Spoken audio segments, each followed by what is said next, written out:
आप प्रतिरोध और प्रतिरोधकता में क्या डिफरेंस है, पूरा डाउट आज क्लियर हो जाएगा दोस्तों। तो आप लोग बने रहें, सारे पॉइंट मैंने क्लियर कर दिया जो भी एग्जाम में आने वाले हैं। तो देखिए देखिए तार का प्रतिरोध, इससे रिलेटेड फार्मूला होता है resistance equal to rho into l by m. देखिए क्या होता है, आर जो है आपका प्रतिरोध है, रो जो है प्रतिरोधकता, इसी को प्रतिरोधकता या विशिष्ट प्रतिरोध भी कहा जाता है। एल का मतलब होता है तार की लंबाई, ए जो है अनुप्रस्थ काट का परिच्छेद क्षेत्रफल है। आप याद रखिएगा ये जो रो है, रो का जो मात्रक होता है या प्रतिरोधकता का जो मात्रक होता है ओम मीटर होता है। क्या होता है? ओम मीटर होता है। और प्रतिरोध का जो एसआई मात्रक होता है वो ओम होता है। देखिए कुछ पॉइंट है जो आपको याद रखना है, जहाँ से एग्जाम में पूछे जाते हैं प्रश्न। कहता है कि तार का प्रतिरोध लंबाई का समानुपाती होता है। तार का अगर प्रतिरोध जो होता है, रेजिस्टेंस जो होता है दोस्तों, वो डायरेक्टली प्रोपोर्शनल टू क्या होता है? लेंथ का। अगर तार का लंबाई बढ़ेगा तब प्रतिरोध भी बढ़ेगा, अगर तार का लंबाई घटेगा, कम होगा, तब प्रतिरोध भी घटेगा। जैसे देखिए लंबे तार का प्रतिरोध ज़्यादा होता है, जितना तार लंबा होगा उतना प्रतिरोध ज़्यादा होगा। छोटा तार का प्रतिरोध कम होता है, जितना छोटा तार होगा उसका प्रतिरोध उतना ही कम होगा। जैसे आप देखते हैं कोई ट्रांसफार्मर गांव में लगा हुआ है और वहां से सबसे लास्ट जो घर के पास गया होगा ट्रांसफार्मर, वहां वोल्टेज कम रहता है, क्योंकि तार का लेंथ बढ़ जाता है। ट्रांसफार्मर और उस गांव का सबसे लास्ट घर के बीच तार की लंबाई सबसे ज़्यादा होती है, ये चलते वहाँ का वोल्टेज कम होता है।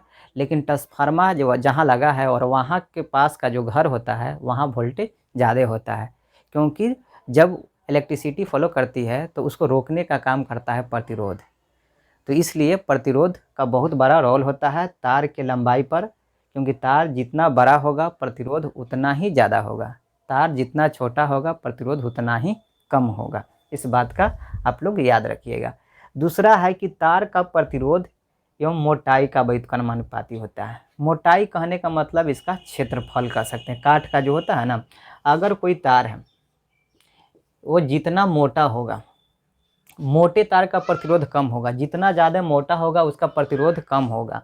माने यहाँ मोटाई इन्वर्सली प्रोपोर्शनल टू होता है उसका एरिया का या मोटाई का, याद रखिएगा इन्वर्सली प्रोपोर्शनल होता है। वो जितना मोटा होगा उतना प्रतिरोध कम होगा, जितना पतला होगा उसका प्रतिरोध उतना ही ज़्यादा होगा। इसी पॉइंट को मैं लिखा हूँ, याद रखिए। 2 पॉइंट याद रखना, तार का प्रतिरोध लंबाई के समानुपाती, तार का प्रतिरोध मोटाई का व्युत्क्रमानुपाती होता है।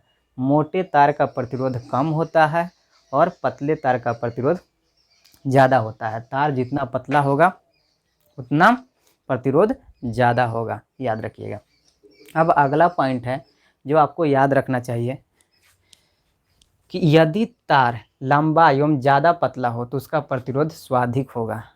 तार लंबा भी हो और पतला भी हो तो प्रतिरोध और ज़्यादा होगा। एक तो पतला भी है वो, उसकी लंबाई, और मोटाई भी कम है तो उसका सबसे ज़्यादा प्रतिरोध होगा उस तार को।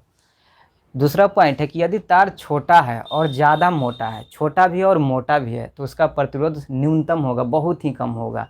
और तार की मोटाई भी ज़्यादा है और लंबाई भी कम है तो उसका प्रतिरोध क्या होगा? सबसे कम होगा, न्यूनतम होगा। अब देखिए प्रतिरोधकता के बारे में बात कर लेते हैं कि प्रतिरोधकता होता क्या है। देखिए तार की लंबाई और उसके अनुप्रस्थ काट के क्षेत्रफल पर निर्भर नहीं करती है। प्रतिरोधकता जो होती है न तार के लंबाई पर निर्भर करती है न उसके क्षेत्रफल पर निर्भर करती है। तो निर्भर किस पर करती है? तब प्रतिरोधकता तार के पदार्थ, किस पदार्थ का बना है, और वह टेम्परेचर पर निर्भर करता है।